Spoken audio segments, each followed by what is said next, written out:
তুমি আমাকে রাষ্ট্রপতি হিসেবে একটু সুযোগ দাও আল্লাহ। তুমি আমাকে রাষ্ট্রপতি হিসেবে, আল্লাহ তুমি তো জানো আমি কতটুক, আমার কি যোগ্যতা আল্লাহ।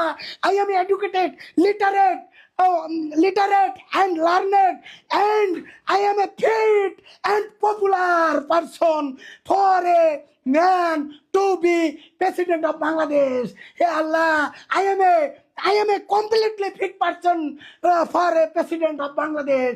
For this reason, I Allah accept my pray, accept the prayer of alien, accept the prayer of angels, accept the prayer of jinn, accept the prayer of creations, all the creations, and accept and kabul and manjur and accept Allah president যদি আমি হইতে পারি, সর্বপ্রথম আমি এই দেশকে, হায় আল্লাহ, এই দেশকে আমি বেকারত্ব দূর করার জন্য কাজ করব।